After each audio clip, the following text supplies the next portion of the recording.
morning is empowering social entrepreneurship through digital innovation. Before we start, just a little bit of background information about myself. I am a senior executive from the Innovation and Entrepreneurship Department in Sarawak Digital Economy Corporation. I have a Bachelor of Science in Molecular Biology and Genetics from and somehow with a interesting turn of events, I find myself working for 4 years in SDEC now. In SDEC, I manage and execute projects that are any projects that's related to e-commerce and social entrepreneurship support. I do strategic partnership, project delivery. So maybe if anyone in this group, if you are from an organization or association who also does e-commerce or social entrepreneurship projects and you would like to collaborate with SDEC, I'm the right person you can reach out to. I'm also part of the International Development Innovation Network, IDIN, global. It's a global networking event between change makers around the world. If you have any questions, if you have any invitation to meet up, or you just want to reach out to me for inquiries, my email is on the screen. So you can click that and you can send me an email anytime if you want to collaborate. Always up for it. These are the topics and items that we will be covering for today's session. Obviously, I will talk about what is SDEC first and what is our digital ecosystem. Then I will explain about social enterprise. Maybe you've heard about this concept, maybe you don't, or if you do, maybe you are not so sure what it actually is, what's the difference between a social enterprise, an NGO, and a normal traditional business. So I will try my best to clarify that to you. The third one is support system for social enterprise. After you know the concept of what makes an entity a social enterprise. Sorry, Brenda, no sound. Can I check with other people? Can other people give me a thumbs up if you can hear me? All right. So Brenda, you're probably on mute. Right. I will introduce entities or organization ministries in Malaysia and in Sarawak who are involved in the support and development of social enterprise. Next, I will be talking about our Sehebat initiative. You will know what it is once I reach there. And lastly, I think most people would want to know, maybe this is the reason why you're here this morning, is to know more about the Hasanah Social Enterprise Fund 2025, in which SDEC is one of the intermediary partners. If this is your first time hearing about us, it's pronounced SDEC, not SDEC, because otherwise people will confuse us with SEDC. So it's much older than us. SDEC is only 5 years old. We've operationalized since 2020. We're a Sarawak government-owned company. Our mandate is to lead the implementation of Sarawak Digital Economy Initiative. Maybe you've heard of Sarawak Digital Economy Blueprint or strategy.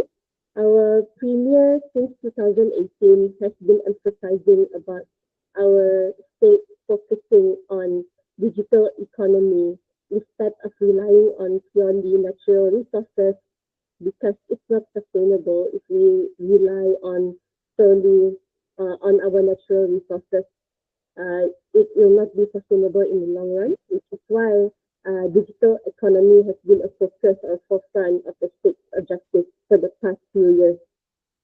The bulk of what we do is to help assist every layers of society in Sarawak to access and get involved in digital economy. So you can see from the picture, from the first picture on the most left, that is one of our STEM initiatives. We do have a team in SDEC that looks at delivering STEM education programs, particularly in rural schools.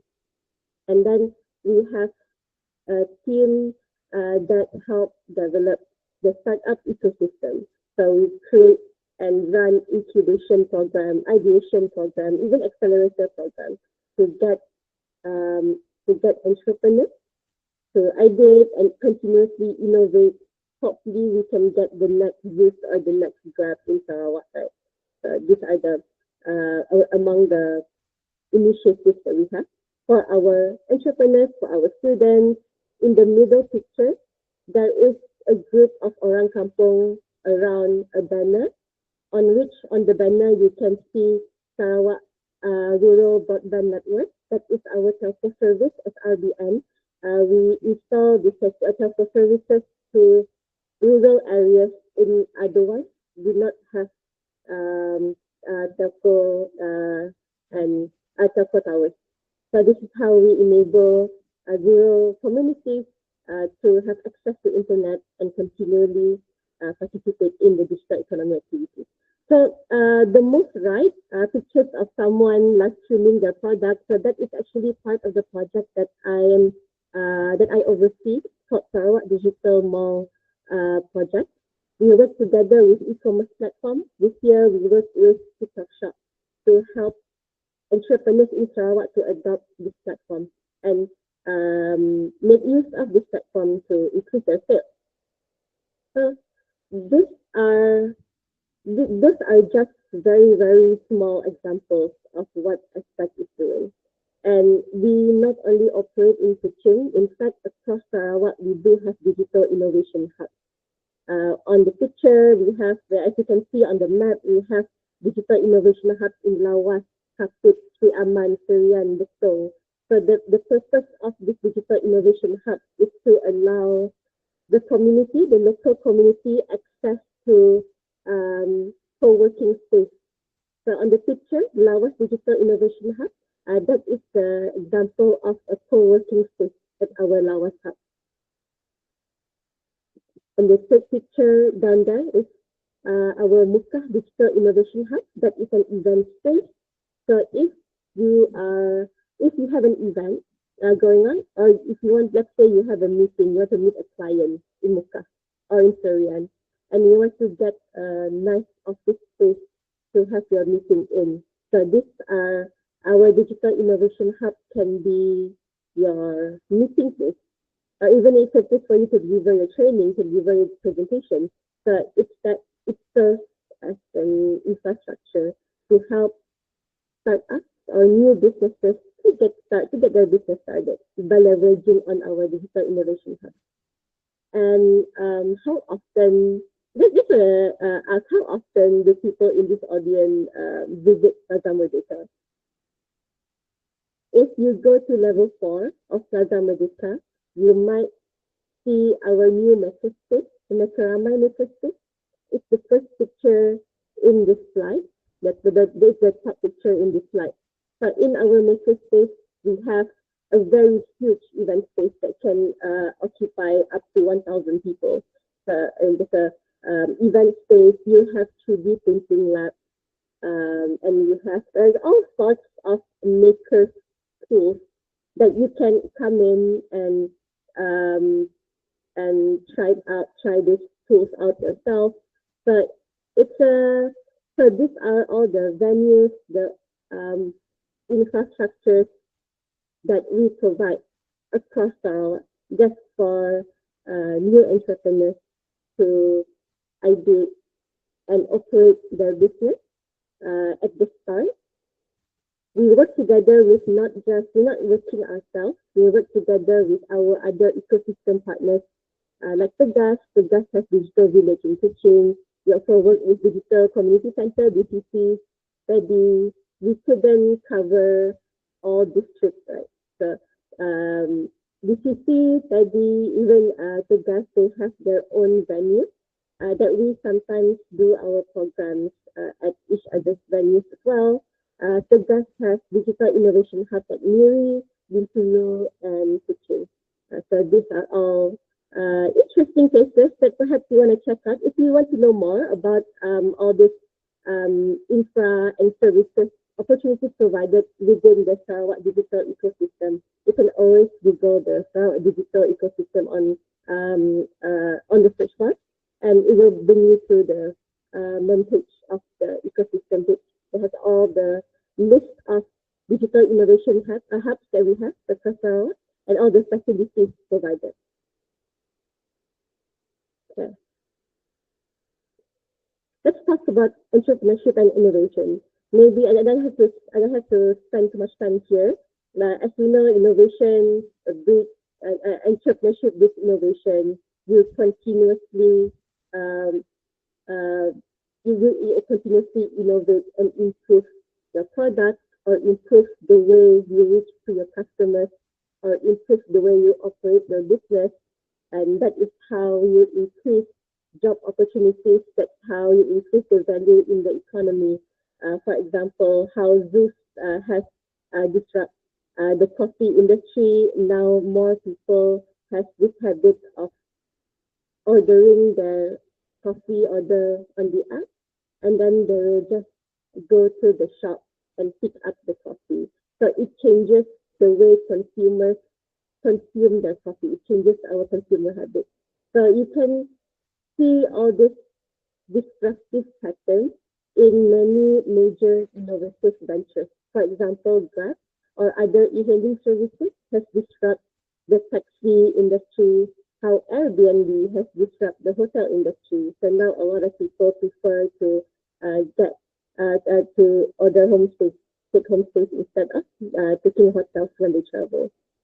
So when you continuously innovate new ways to do business, it provides a lot of positive impact to the economy, not just the local economy, but the economy of the state as a whole.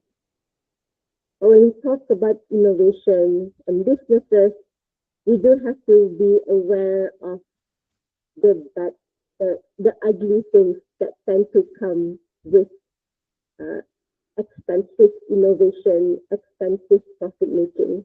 So businesses now, it's not just now, it's always been from the beginning of time. We always want to maximize profit as much as we can. We cut corners, we find ways to make sure that we have that sweet spot of getting as much profit as possible from our sales, from our revenue. What consequences do these practices tend to create to our environment or to the people around us? The top left picture, if you're familiar, that is a picture of a landfill. When we overconsume, entrepreneurship often comes together with promoting the habit of overconsumption. You have people doing a lot of hauls, sales. They buy things, so many things that they don't need, to the point where our landfill could not sustain the amount of waste that our consumer has been throwing away. They'll probably buy halls from Shein, only wear it once, and then throw it after a month. So that is the consumer, the ugly side of increased consumer habits when we make buying things too accessible, too easy, and that creates more problem in our landfill. And what about single-use plastic? So that is I would say, um, one of the worst aspects of Southeast Asia consumer habits. We all tend to still see single-use plastic. We tend to overlook the effect of single-use plastic. We see this in many of our stores. We buy from markets, and there will be, and the market will provide us with single-use plastic, probably like 5 or 6%. So when that multiplied by millions of people doing the same thing, so that is a lot of plastic in the landfill per day. And even when we talk about online shopping, people like to get cute packaging. But when a product comes together with a plastic-based box with a lot of the foam peanuts, just to make the product be presented better and nicely to reach the correct customer, looking pretty once they reach the customer, but all of those packaging products, all those accessories will be discarded nonetheless when they take the product out of the box. So these are very worrying trend or worrying um, habits that we can see around us. In the picture, data center today, if you have heard about it, everyone's using ChatGPT now, everyone's using AI, but what most of us don't know is for every prompt that we use on our on the Gen AI tool, it requires a lot of water to cool down the data center to process the prompt. Overdevelopment also causes deforestation, the destruction of our natural resources, and finally, maybe an example on the right, a lot of for due to our chase for profit maximization, many employees or staff who are the backbone of the business operation tend to be underpaid, overworked and underpaid. They do not have policies to provide them with a better job environment. So this human and environmental factors or consequences that stems from business habits or just consumer habits. These are it's a norm now. People don't really talk about it much anymore. I think it's time that we rethink entrepreneurship. So entrepreneurship it is a great tool. It is an amazing concept, right? But it also comes with its consequences. It comes with the impact that it does to the community, to the environment. And entrepreneurship or businesses uh, can do a lot of impact, a lot of impact, either positive or negative, to the community. So, what if entrepreneurship can think beyond just making profit? They also uh, focus on creating a positive change in the community. Be conscious on the impact of their business to the environment. Maybe they can ditch single-use plastic or find a more eco-conscious items across their supply chain. So, or make use of ethical practices in their business, even using tech for good purposes. So, continuously innovate and change the way we do things to decrease the negative consequences of overconsumption and maybe make use of entrepreneurship as a tool to address social issues around us, and that is social enterprise. A social enterprise is a business that exists for a social purpose, and it aims to reach a triple bottom line. So social enterprise, they have three, I would say, three stakeholders that they want to, that they have to jaga. One is people, profit, and then planet. So three P's, people, profit, and planet. They commit to focusing as much on social and environmental concerns as they do profit. So don't get me wrong, they do make profit. That is the essence of social enterprise. They have to make profit. That's how they sustain their business. That's how they sustain themselves. But at the same time, be aware of how that business affects the environment, taking actionable steps to make sure that they do not create too much of a negative impact to the environment, and with a business mission. So perhaps they're using their social enterprise, they're using their business to help address the issue of urban poor in teaching, or to help address the issue of cultural preservation. Okay. Social enterprise impact, the impact industry is a spectrum.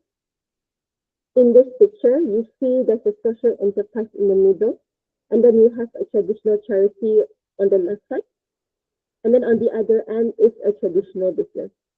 So let's start with looking at traditional charity first, an NGO, right? So these are entities that are primarily driven to achieve social value, to make change in the community. They normally in in Malaysia would be registered under ROF. They do not make profit, or at least they do not actively generate revenue from business activities. They receive mostly from charity, from donation. So majority of the money that they receive are from donations. So these are the traits of a traditional charity. Their main objective is to make sure that the KPI is to make sure that the social change is addressed, is met with the activity. This is a charity. And then we look at the most right, that is the traditional business, your typical business that are driven by financial value, pure profit oriented. So their main stakeholders would be their shareholders, people who invested in the business, their customers. Yes, this is your typical business. In the middle, we have social enterprise. So this is an entity that balances between both. Social enterprise works like a business, like a traditional business, in the way that they do have a business generating activity through sales, through services. In fact, sales and service is the primary activity that gives the majority of the revenue to the entity. And then they have the second, and then they have the other side of them that acts like an NGO. They have a mission, either social mission or environmental mission, that aims to create positive impact to the mission that they try to address, to the issues that they try to address. So when we talk about spectrum here, where does the business who does CSR lies on this spectrum? So in between traditional business and social enterprise, you have CSR and corporate philanthropy. Of course, many big corporations do have CSR commitments, and they would still fall under traditional business because the impact making activity is not the main activity in the business operation. As for social enterprise, they're continuously and actively making social impact or environmental impact in throughout the entire supply chain, throughout the business activities. So maybe it's easier for me to give you an example. Let's take the food and beverages industry in this case. So for traditional charity, we will have soup kitchen. This is a picture of a soup kitchen from Kuching CSSC at Jalan Ada. They provide free food for the poor, for the people who are in need for free. And they primarily run on a voluntary basis. Most of the money comes in by donation. As for the other spectrum, would be I take Oriental Coffee as an example here because Oriental Coffee recently went to IPO. Right? So, these are your typical restaurants that primarily aim to make money. And then in between, you have Pepperlux. This is accredited social enterprise based in Klang Valley, I believe. And one of the initiatives is Sarawak Digital, in which they empower PPR women to earn income by providing ghost kitchen service. So they set up a few ghost kitchens at selected PPR in Klang Valley, and all of these PPR kitchens are operated fully by women, the B40 women from the B40 community who live in the PPR, and this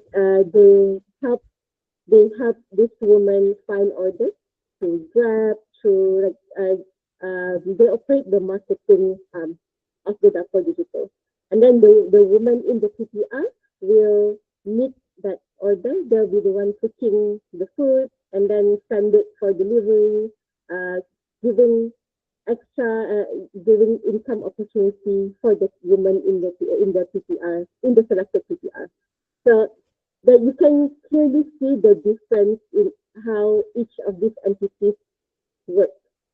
So one purely on charity, one purely on business, and in the middle is both.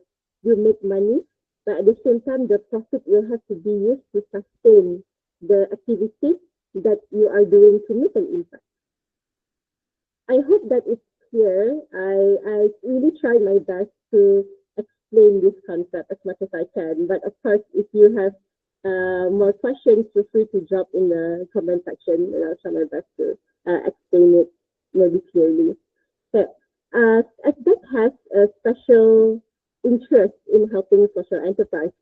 For From the example that I shared previously, you can clearly see that to operate a social enterprise, you need an innovative idea, because if you operate it as you normally would a traditional business, you probably will not be making money as much, and you probably won't be making enough profit to cover the impact generating activities that you want to make. So it requires innovative approach. It requires digitalization, because digitalization can help you increase costing, can help you reach to a bigger market reach, a bigger clientele. That's why in 2021, SDEC commissioned for a development of Sarawak Digital. This is a blueprint for impact makers, change makers. This is the document that you can refer to if you want to know what is the current status of social enterprises in Sarawak. But mind you, this was written in 2021. So the data in this document, at that time, it was accurate at that time of the year 2021.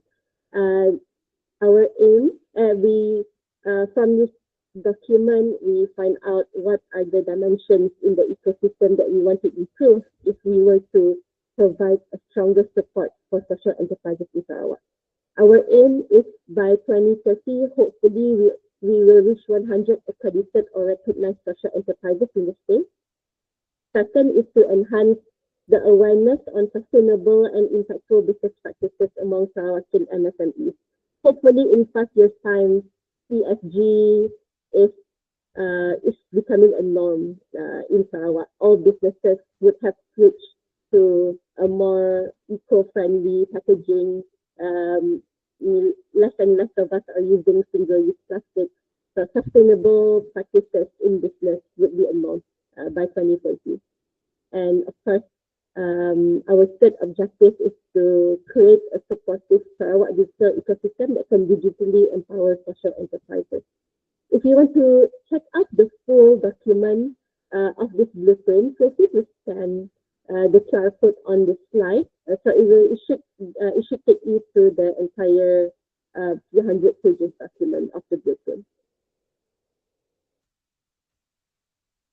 All right, let's talk about how to get yourself recognized as a social enterprise. Now that you know what is a social enterprise, how does the one be registered as a social enterprise? So in Malaysia, the entity or the ministry that looks at social enterprise would be KUSKOP, Kementerian Pembangunan Usahawan dan Koperasi. So KUSKOP, under INSTAN, has an initiative to get more and more entities to register as a social enterprise. So you don't register in the same way that you register an SSM. It's more of an accreditation. So according to the social enterprise blueprint published by KUSKOP, a social enterprise is any registered entity under a written law in Malaysia. So you can be registered under SSM, can be under CDC, SKM if you are a cooperative, or if you're an association registered under ROS, you can also apply for accreditation as long as your entity is purpose-driven and has financially viable business model. As I mentioned before, the entity or your organization must have a purpose, a business mission, a social or environmental mission that you actively try to address or try to solve and at the same time you are financially viable, so you don't rely entirely on donation. So if you're an association, you receive donation, but perhaps 60% of the money that comes in are actually not from donation. It comes from the sales of your product or services. You can, and your association is purpose driven, of course. So you can consider getting yourself accredited. There are three main penarapan, so three main levels of accreditation. One is aspiring SE, so semi-aspiring. The second level of accreditation is semi-basic. And the third level, which is the full accreditation, that is semi-accredited, SEAC. If you want to know more about this accreditation process or the entire semi or social enterprise initiatives under TikTok, feel free to scan the portal, scan the QR code on the slide. It will take you to the social enterprise portal that TikTok. In this portal, it shows you the entire all the info that you need to know to get accredited. I don't want to spend too much time on this slide, but I know that this question will be will come up when we talk about accreditation. What how are you eligible to be accredited as SEAC? So three levels of accreditation. The first level is more of a self-report. So it is valid for even if you are not registered or operational on paper yet. It's not compulsory to have the registration document or business license to self-report as an aspiring SE. The 10% of your income has to be from trading, and 10%, at least 10% of the profit that you get from your trading goes into the impact that you want to make. So that's for aspiring SE. The most basic level of accreditation, I would say having the aspiring SE badge on your NTP would it shows to organization that you are or you have an intention to be a social enterprise, or you have an intention to make a social or environmental impact through your organization. But it's not necessarily a accreditation badge. It's just a commitment. It's just a show of commitment. For the second level of accreditation, that is the basic social enterprise, SEB. This is for businesses or entities that have been operationalized for more than 6 months. The more than 20% of your income comes from trading, and more than 30% of the profit that you're making goes into generating positive impact. And that is, keep in mind, that is 30%. And if you want to get a full social enterprise accreditation, it has to be it has to be 51% and above. So more than 51% of your income comes from trading. This is for accredited as EAC. And more than 51% of that profit has to go into impact making. For example, if your intention is to provide employment to single mothers, for example, employment to single mothers. So for more than 50% of the profit that you are making will go into providing or funding for training programs, free training programs for single mothers. This is just an example. So that can be one of the social enterprise business model that you want to create in order to be eligible to get SEAC. So to get SEAC I always have trouble. I always have trouble pronouncing it. To get a full SEAC accreditation, you have to commit more than 51% of your profit to the impact, right? So you would want to know what's in it for you. What would be the incentive for you to get the full accreditation? So this is examples among the things that you can enjoy by having the full SEAC accreditation. One is you get income tax exemption. This has been announced by the Ministry of Finance. I think I did last year or 2 years ago. I think it was 2 years ago. So 2 years ago, it was announced that if you have SEAC, you don't have to pay for income tax. That makes sense because 51% of your profit already goes back to the community anyway. So you can get tax exemption with SEAC. You also have access to grants and financing. SME Bank has a lot of special financing for social enterprises, and I believe that they choose, they select the applicants for applicants that have an SE basic and above. So if you self-report yourself as SE basic, as aspiring SE, you can also apply for the special social enterprise scheme from SME Bank. Yayasan Hasanah has a special Yayasan Hasanah grant for businesses doing social impact, but I will explain more of that in my last slide. And social enterprise accreditation is the double batch. So you can receive international recognition by having the SESC accreditation because it is recognized as a business, purposeful business or business for good batch globally. You will also get the People and Planet First batch by Good Market or Social Enterprise World Forum. By having the SESC accreditation, you will also be getting People and Planet First batch. So imagine this has on the same level as a B Corp. If you're familiar with the B Corp verification, it's just a global recognition to show that you are a business that has a social and environmental commitment. If you are interested to get more international clients, if you like to sell to European market, for example, Europe consumers are very mindful of the of ethical business practices.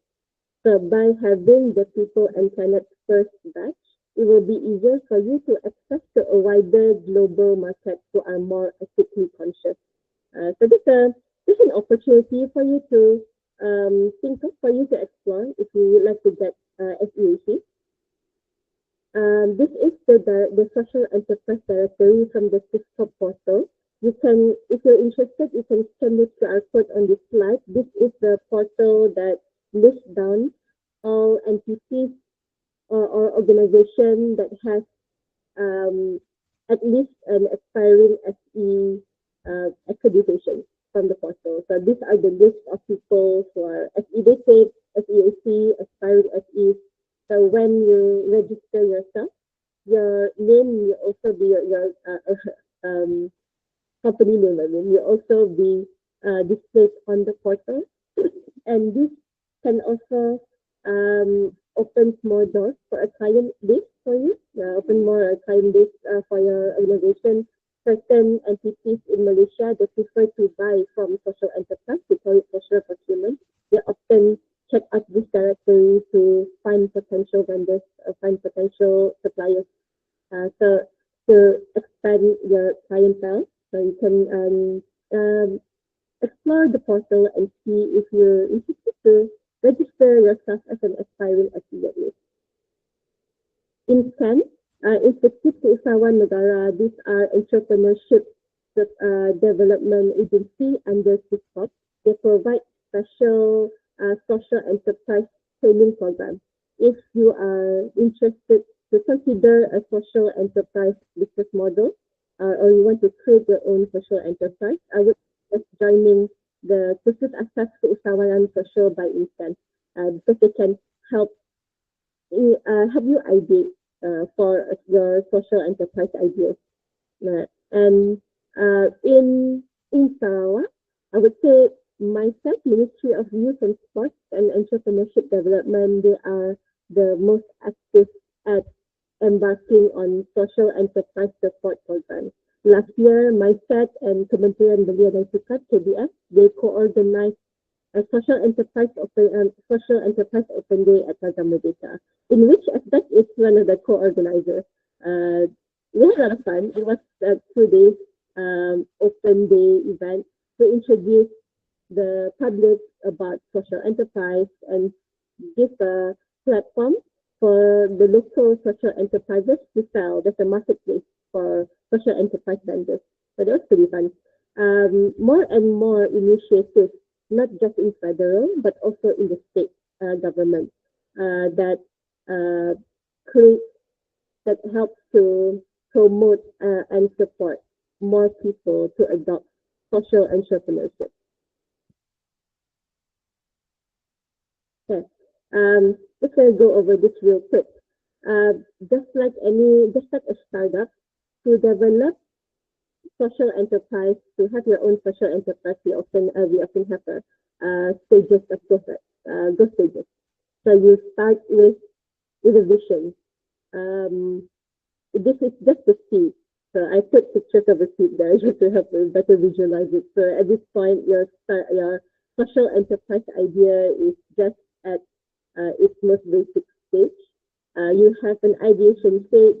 You envision how you brainstorm how the social enterprise model is going to be.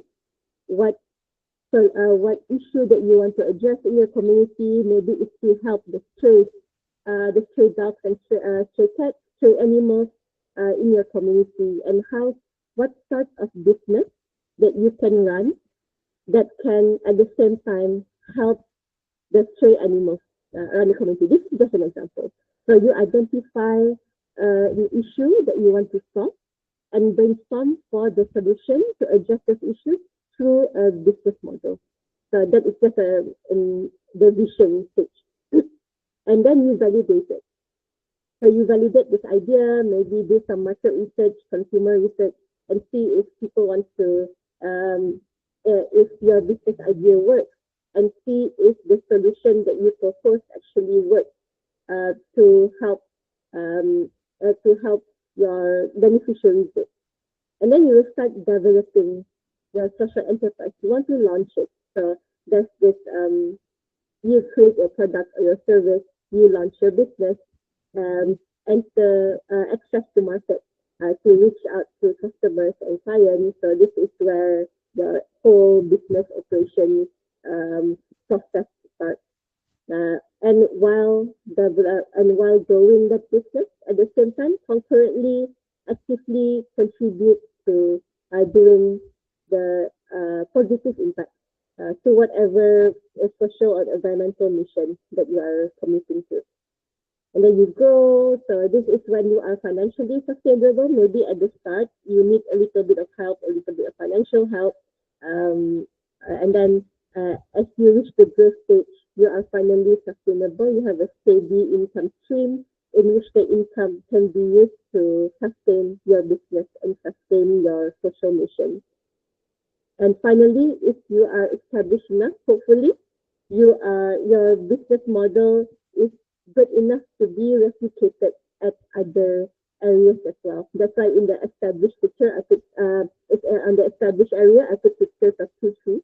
But if your model is good enough and successfully proven to address the social issues that you want to assist, so you can replicate that idea and do the same thing maybe at Kapit, maybe at Muri, maybe at Muka. If it works, and then you expand your reach and expand the scale of your impact and the scale of your profit. So Hebat Initiative is our commitment to support social enterprise at different growth stages. At the moment, we have two key programs to help social enterprise. So if you see on SDEC social media, on SDEC pages, any program that has the word Sehebat in it, so those are programs that help social enterprise. So SE in the Hebat stands for social enterprise, it is not clear. Our first program, Sehebat Idea Fund, it aims to help to help the vision and validation stage of a social enterprise. So in this idea fund, it is a competition. It's a one-day event that will teach you how to use social business model canvas, and then how to pitch that idea. The best pitch will win 500 ringgit. We have included in this ideation program would be how to use SDG goals to identify the issues that you want to solve, to brainstorm for solutions that you want to create once you have identified that issue. So it's a short sprint, ideation sprint. It's just a one day.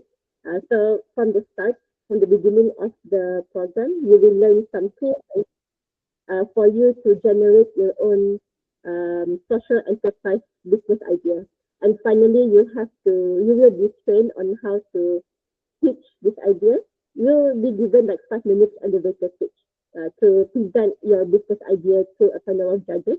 And if you win, then you get 500 ringgit.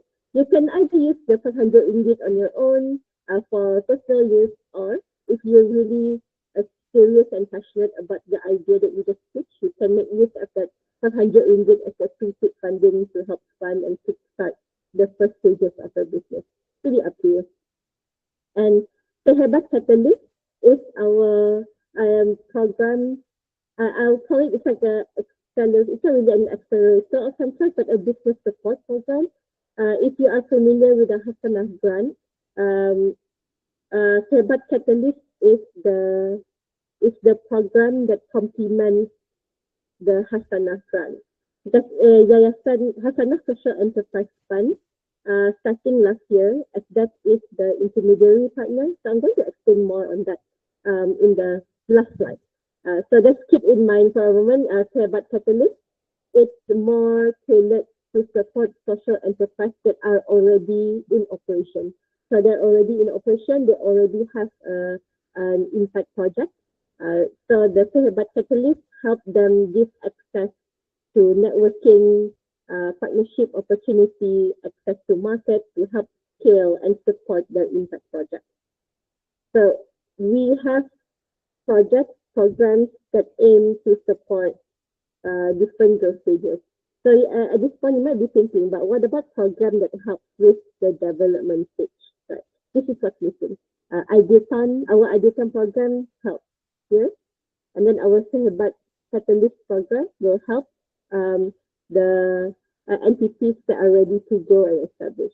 So we do not have the programs that help in the development or the launching of the social enterprise itself. So this is where other programs in SDEC comes into play. This is an example of Lande. She has been with us since last year. She's the first runner-up for our Sahabat Ideaton Yuri in 2024.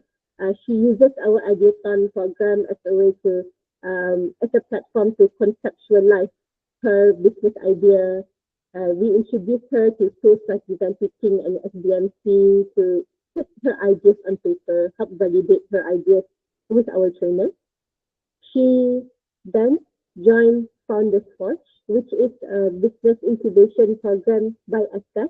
Founders Forge is not a program for social enterprise per se, but it's a business incubation program for traditional business. But as I mentioned, social enterprise is a business. So you do have to know how to run a normal business, right, in order to run a social enterprise. So she leveraged on our Founders Forge program that gives her 4 months of bootcamp, receiving mentorship and training on how to continuously innovate, how to digitalize her startup and business capabilities to bring Lande into reality, into business venture. And after like a year operating Lande, she tried to apply for the Yayasan Hasanah Social Enterprise Fund last year, and she is successful. So she is the recipient, one of our recipients for the Hasanah Social Enterprise Fund, and that allows her to get on board to our Sahabat Catalyst program. With the Sahabat Catalyst program, she is able to open booths and sell to a lot more events. So in the picture on the right, that is Mandy from London, promoting her booth at Penang Flush. That was last year. That was last month. And then 2 weeks back, we have a program Medica with SDEC. It's called Creative East. So she is also invited to open a booth there. So being part of the Hebat Catalyst means having more opportunity to access to markets like this in and beyond Sarawak. You have access to networking events to get more partnership opportunities. So we do a lot of like this curated business support for our participants of Hebat Catalyst. Right. And lastly, more things about Hebat Catalyst. You might be confused why sometimes it's Hasanah Social Enterprise Fund, why sometimes it's Hebat Catalyst. So for Yayasan Hasanah Social Enterprise Fund, starting last year, they have been working together with multiple agencies across Malaysia as intermediary partner to help enterprise register and apply for the fund. So as that, since last year, we have been the intermediary partner to help manage the application of this fund in Sarawak. So if you want to apply for this year, we do have the Social Enterprise 2025 Fund will be open around June next month. So maybe in the next 2 weeks, we will open the application to apply for the Social Enterprise Fund. We haven't opened it yet. So on this, on the QR code on this slide is a form to register your interest. So if you are interested, you can register yourself on this form, on this QR code. And once our application is open, you will be contacted. You will receive WhatsApp or email to be notified that the application is open. When you apply for this fund and when you receive this funding, you will be automatically onboarded to SDEC's Hebat Catalyst program, because the Hebat Catalyst program is a curated business support program to complement your impact project under SIS. I hope that's not too confusing. Again, any questions, please let me know in the comment. I'll try my best to explain it to you. For you to be eligible to apply for the funding, you have to be in operation for at least 6 months. You have a clear and measurable social, economic, and environmental goals. So your NPP has, again, a business mission. You have a mission to address certain social issues or environmental issues. And finally, more than 30% of your annual revenue is commercially earned. So it's from trading activities. More than 30% of your revenue is from trading activities. It's not from donation or grant. So if you tick all these boxes, you would be eligible to apply for the Social Enterprise Fund. All right. I think that's about it for my entire session. Thank you so much. I shared so much that my throat is dry now. No worries. Thank you so much for the presentation and a lot of information in the sharing. So we'll now have a short Q&A session. So if anyone of you have any questions, please feel free to type it in the chat, and Atika will answer it for us. But before that, maybe to get things started while everyone is still thinking of their questions. So maybe, in your opinion, what are some misconceptions people hear about or people have about social enterprises that maybe make them a bit reluctant to join as a social enterprise? Okay. Misconception would be social enterprise do not make money. But that's always the main thing. Like if I have to commit to making impact, then I cannot be making money. But that's the again, social enterprise is entrepreneurship reimagined. We think it's a different way to do entrepreneurship. And one of the criteria for you to be a social enterprise is to make money. So many people, they feel that they are reluctant to call themselves a social enterprise because they cannot make money, when that's not the case. Because the part of the trade is to be profitable, right? It's probably going to be a bit hard for you to be ultra rich, probably hard for you to be a millionaire if you're a social enterprise. But do you really want to be but is there really such thing as an ethical millionaire? So that's another question to think about. Yeah, okay. Right. So maybe another question. Let's say if any of our audience here already has a socially driven idea but hasn't formalized it yet, what first step would you advise them to take? How would they start? Idea for a social enterprise, you mean?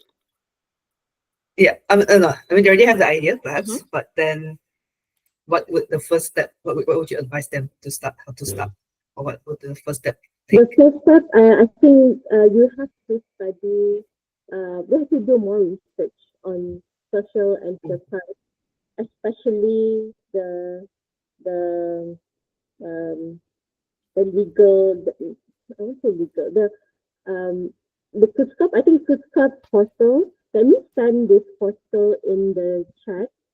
So if you are thinking of becoming a social enterprise, this is the best portal for you to look into, to learn about how to get yourself accredited, what are the benefits that you get from the accreditation, and what are the expectations. Because to be recognized as a social enterprise, there are expectations for you to reach. You have to be expected to produce impact reports to show that, yes, my business, throughout this 1 year, we have helped this many people in poverty to reach employment.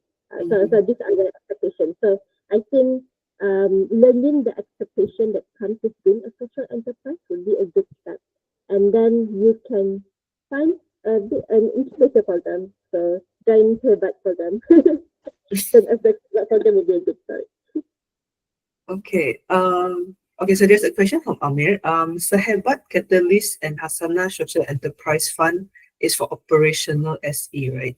What other initiatives that I can get to help if I'm currently building the SE? In the SE.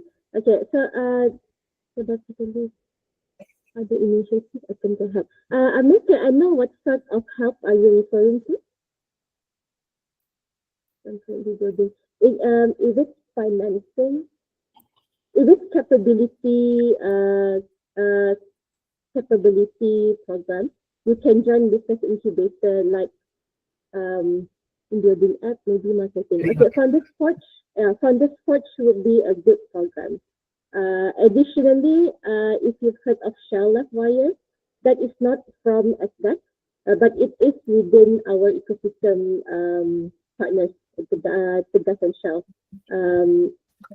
That is more of a business incubator and support program. So that is a good platform for you to kickstart your social enterprise. In the end of the day, starting as by round and that's one. Yes, that's true. It is by round. So you do have to wait for the next cohort to start.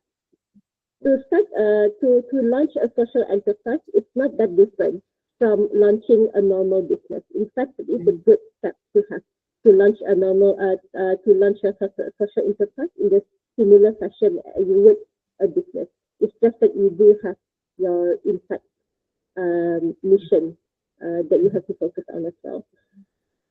If you would like, Amir, I can you can drop us an email. Let me put it here, ied@accept.com.my.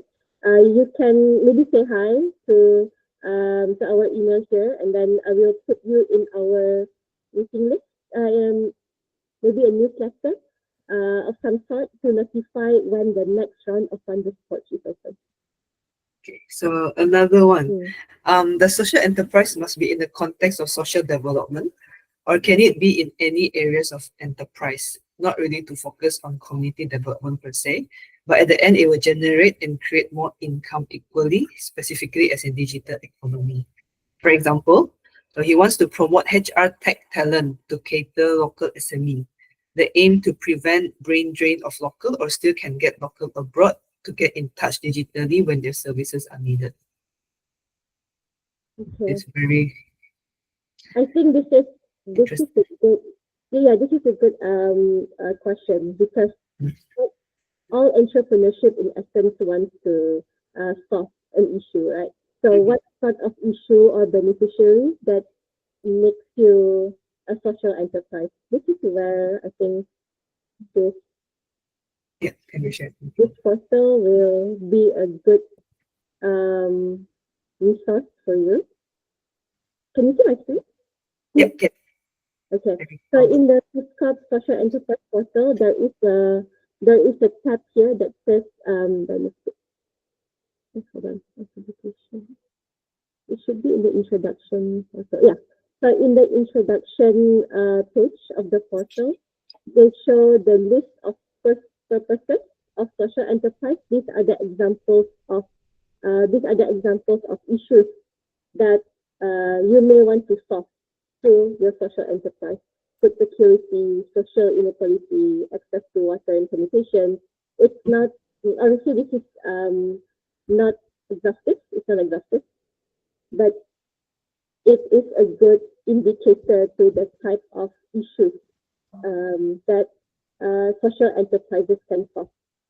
And these are the target group of beneficiaries. So maybe your social enterprise wants to help the elderly community, person with disabilities, victims of domestic violence. Let's say if your business mission includes this target group or this community of beneficiaries. The animal protection is also part of that. Even it's not here, but environment can also be listed down as the target beneficiary. Yeah. So again, this is a non-exhaustive list, but it can be a good indicator to show you what sort of issue or what sort of target beneficiary that falls under the scope of social enterprise. So if you're based on your question here, promoters are talent to cater to local SME. This means that I'm not sure if your customer is SME or local SMEs are the people that you want to help. That will not be considered a social enterprise because local SMEs are not the group beneficiaries that we would consider people who need help, unless you can spin that into to cater to provide more job opportunities or to provide higher access to job opportunities for people from the urban poor, from the poor from CPR, for example. So that would be a more legitimate social issues to address. I hope that answers your question. Blue capital. Yeah. Okay. All right. I think that's about it. But if you guys have more questions, she already has the email. You guys can email it to her. Okay, another question. Can SE be registered under an umbrella of an existing NGO? Okay. If your NGO is registered under ROS, Mutual Society, then you can get yourself accredited under under the accreditation. Yeah. Okay, great. So more questions can email to her. And so before that, can we have a quick group photo first? So those who can turn on your cameras, please do turn on. And also stay tuned to our social medias for updates on our next session. All right, and do feel free to fill in the feedback form as well, which has been shared in the chat. So I'll give everyone a few minutes to turn on your camera. Okay, all right. Okay, 1, 2, 3. Okay, hang on, another one. Wait, okay. Okay, let me get another angle. Okay, 1, 2, 3. Okay. All right. All good. All good. Thank you so much. Thank you so much, everyone. So much info from Atika today. So Thank you, Atika. Thank you. Yeah. So thank you again, and all our supporting partners. So have a good day. Have a good weekend. Have a good weekend, everyone. Bye.